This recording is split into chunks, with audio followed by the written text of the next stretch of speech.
Crazy Taxi, much like Guitar Man, is one of those games that instantly puts me in a good mood, and I dare say it's a strong contender to be one of my favorite games of all time. The premise is simple. You're a taxi driver and your goal is to make as much money as you can in as little time as possible, which means you better throw out those rules of the road and put the pedal to the metal because it's time to make some crazy money.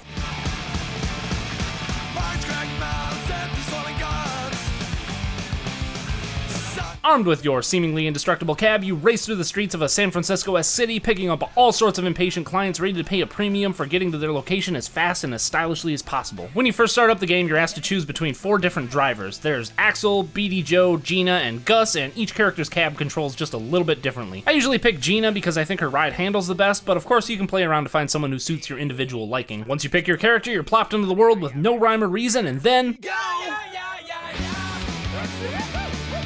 You're chubby now. Let's go. Watch it, you nearly... Oh my fucking god, I love the soundtrack in this game. Every song is either from The Offspring or Bad Religion, which just so happens to be 2 bands that I really like. The first song in particular, All I Want by The Offspring, instantly sets the tone of the game as a fast-paced, non-stop action ride, and it's sort of become the iconic track for the Crazy Taxi series. I don't know how many times I've been driving down the highway only for this song to pop up on my Spotify or Pandora station, and then magically my gas pedal starts to sink just a little closer to the floor. Not that I condone speeding or anything, and I'm sure I'm not the only one who has this reaction. But if you think this game is nothing more than driving from point A to point B, you'd be seriously mistaken, as there's actually quite a few techniques that need to be mastered if you want to rack up the big bucks. Each passenger you pick up adds time to your overall limit, meaning that if you play well enough, you can pretty much play indefinitely. But playing well doesn't mean just simply avoiding cars and other obstacles, but also adjusting your speed, stopping quickly, and controlling drifts to not only reach your destination as quickly as possible, but also to ensure that your passengers have an enjoyable ride and tip you well. By shifting into reverse, then back into drive, and hitting the gas pedal a split second after your car gets into gear, you can perform a crazy dash, which will put you at top speed from a dead stop almost instantaneously. You can do the same maneuver while driving and should be doing so constantly to maintain your ride's top speed. Likewise, shifting into reverse and then hitting the brake a split second afterwards causes your car to come to a dead stop, which is helpful when you need to pick up or drop off your clients. And then there's the crazy drift, which is probably the most complex maneuver in this game. To perform a crazy drift, you need to hit the brake, shift into reverse, then back into drive, and then turn hard to the left or right. Doing this will allow you to drift around corners and weave in and out of traffic, but it will also help you rack up huge tips from your clients who apparently love it when you drive like a maniac, as you can also get tip bonuses from driving very close to, but not hitting, other cars, as well as by going over jumps. There are some other, more advanced techniques like the limiter cut, which can give you even more crazy speed, but those are the basics. And that's what I like most about this game, that it manages to develop a great deal of complexity from such a simple concept, leading to a game that is easy for newcomers to pick up and play, but difficult for old hands like myself to master. In a word,